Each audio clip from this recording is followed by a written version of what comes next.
राधे राधे, जय श्री कृष्णा। भक्तों, एक बार फिर से आप सभी का स्वागत है मेरी आज की इस वीडियो में। आज की वीडियो में मैं सावन मास के शुक्ल पक्ष की पुत्रदा एकादशी के बारे में संपूर्ण जानकारी लेकर आई हूँ।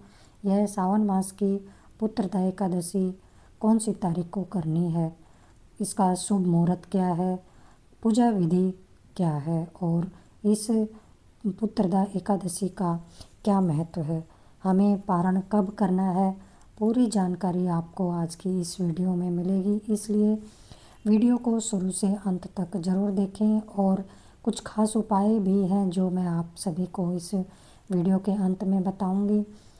सावन मास यानी कि सावन का महीना भगवान शिव की आराधना के लिए विशेष माना जाता है, लेकिन इसी पवित्र महीने के शुक्ल पक्ष की एकादशी भगवान श्री हरि विष्णु को समर्पित है। इसे श्रावण पुत्रदा एकादशी, पवित्रा एकादशी या फिर पवित्रो उत्पन्ना एकादशी भी कहा जाता है। धार्मिक मान्यताओं के अनुसार यह व्रत संतान सुख, संतान की उन्नति और परिवार के कल्याण की कामना के लिए किया जाता है। वर्ष 2026 में श्रावण पुत्रदा एकादशी 23 अगस्त रविवार को, एकादशी तिथि 23 अगस्त को लगभग रात के 2 बजे से प्रारंभ होकर 24 अगस्त को लगभग 4:18 तक रहेगी। पंचांग और स्थान के अनुसार समय में कुछ मिनटों का अंतर हो सकता है। 24 अगस्त को सूर्योदय उदय काल रहने से उदय तिथि होने के कारण यह एकादशी 24 अगस्त को की जाएगी, क्योंकि शास्त्रों में उदय तिथि को ज़्यादा अधिक महत्व दिया जाता है और 24 अगस्त को द्वादशी तिथि में इस एकादशी तिथि का पारण किया जाएगा। उज्जैन के पंचांग के अनुसार दोपहर 1:45 से 4:16 तक का समय है, वह पारण का समय रहेगा। कुछ अन्य स्थानों में थोड़ा समय ऊपर नीचे हो सकता है, लेकिन अपने शहर के स्थानीय पंचांग के अनुसार हमें पारण का समय मिला लेना चाहिए। पुत्रदा एकादशी का अर्थ है संतान प्रदान करने वाली। परंपरा में इस व्रत को विशेष रूप से संतान की इच्छा रखने वाले दंपतियों के लिए विशेष फलदायी बताया गया है। साथ ही जिनके बच्चे हैं वे भी अपने बच्चों की दीर्घायु, अच्छे स्वास्थ्य, सुख समृद्धि और उज्जवल भविष्य की कामना से भगवान विष्णु की पूजा करते हैं। यह केवल संतान प्राप्ति की कामना का व्रत नहीं, बल्कि एकादशी का मूल भाव भगवान विष्णु की भक्ति, आत्मसंयम, सात्विकता और मन की शुद्धि भी है। धार्मिक ग्रंथों में इसकी महिमा भगवान श्री कृष्ण के द्वारा राजा युधिष्ठिर को बताए जाने की परंपरा मिलती है। इस व्रत को श्रद्धापूर्वक करने से भगवान विष्णु की कृपा प्राप्त होने के साथ साथ पापों से मुक्ति भी मिल जाती है। इसलिए यह पुत्रदा एकादशी पूरी श्रद्धा भाव के साथ करनी चाहिए। अब बात करते हैं कि पुत्रदा एकादशी की व्रत कथा के बारे में। प्राचीन समय में महिष्मती नगर के राजा महिजीत बहुत ही धर्मात्मा और प्रजा का पालन करने वाले राजा थे। उनके राज्य में किसी प्रकार की भी कोई कमी नहीं थी, लेकिन राजा को बड़ा दुख था, उनके कोई संतान नहीं थी। राजा ने विद्वान ब्राह्मणों और ऋषियों से इसका कारण पूछा। अंततः उन्हें लोमस ऋषि के पास जाने की सलाह दी गई। लोमस ऋषि ने ध्यान करके राजा के पूर्व जन्म की घटना बताई। उन्होंने कहा कि पिछले जन्म में राजा एक वैश्य थे। एक दिन उन्हें बहुत तेज प्यास लगी। वे एक जलाशय के पास पहुँचे, जहाँ एक गाय और उसका बछड़ा पानी पी रहे थे। राजा ने उन्हें हटाकर स्वयं पानी पी लिया। ऋषि के अनुसार इसी कर्म के कारण वर्तमान जन्म में राजा को संतान सुख प्राप्त नहीं हो रहा। हालांकि उनके अच्छे कर्मों के कारण उन्हें राजपद प्राप्त हुआ था।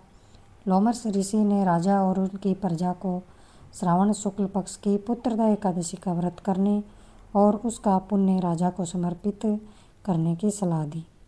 राजा तथा प्रजा ने श्रद्धापूर्वक एकादशी का व्रत किया, भगवान विष्णु की पूजा की और जागरण किया। उसके बाद व्रत का पुण्य राजा को समर्पित कर दिया।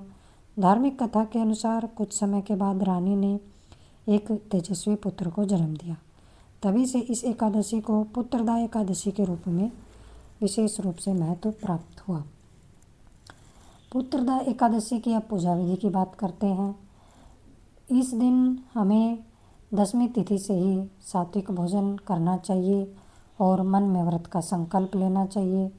दशमी तिथि की रात संयम और ब्रह्मचर्य का पालन करने की परंपरा बताई गई है। एकादशी के दिन सुबह प्रातःकाल उठकर स्नान करके स्वच्छ पीले लाल वस्त्र पहनने चाहिए।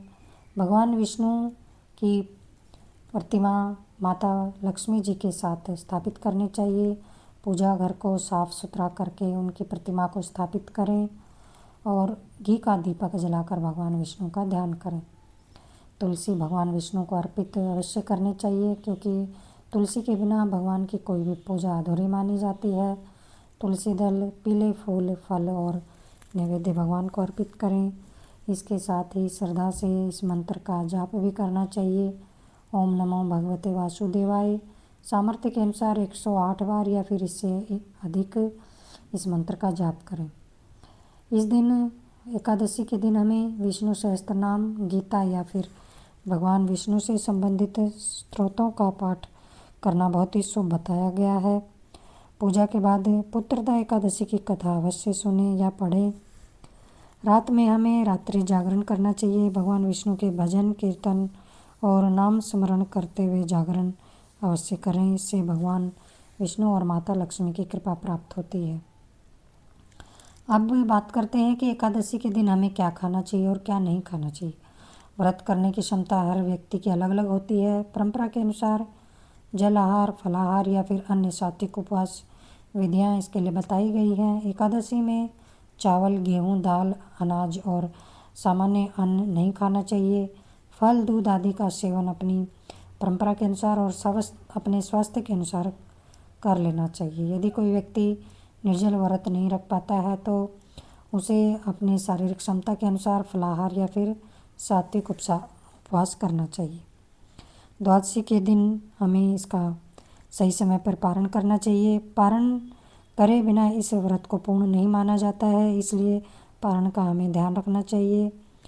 पारण द्वादशी तिथि में सूर्योदय के बाद किया जाता है। पारण से पहले भगवान विष्णु की पूजा करनी चाहिए और संभव हो तो ज़रूरतमंद लोगों को कुछ फल, भोजन आदि अपनी सामर्थ्य के अनुसार हमें दान करना चाहिए। यदि हम खाना भगवान ज़रूरतमंद को नहीं बनाकर दे सकते हैं तो हमें सूखा सामान निकाल कर दान कर देना चाहिए। साथ ही स्थानीय पारण समय का हमें पालन करना चाहिए, हमारे स्थानीय समय का। और द्वादशी में पारण करते समय हरिवासर अवधि का भी ध्यान रखना चाहिए। उस समय में पारण नहीं करना चाहिए। अब बात करते हैं कि पुत्रदा एकादशी पर हमें 5 विशेष उपाय कौन कौन से करने चाहिए। सबसे पहला उपाय है भगवान विष्णु को पीले फूल और तुलसी दल अर्पित करने का। इस दिन भगवान विष्णु को पीले फूल और तुलसी दल अवश्य अर्पित करना चाहिए। इससे भगवान विष्णु और माता लक्ष्मी प्रसन्न होते हैं। दूसरा उपाय है ओम नमो भगवते वासुदेवाय मंत्र का 108 बार जाप करें और भगवान की आराधना करें। तीसरा उपाय है संतान की इच्छा रखने वाले दंपति को श्रद्धा के साथ में भगवान विष्णु और माता लक्ष्मी की पूजा एक साथ करनी चाहिए।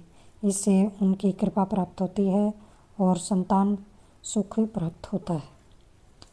अगला उपाय है गरीब या फिर ज़रूरतमंद व्यक्ति को भोजन, फल या फिर वस्त्र का दान करना चाहिए। संतान के अच्छे स्वास्थ्य और उज्जवल भविष्य के लिए भगवान विष्णु से प्रार्थना करनी चाहिए।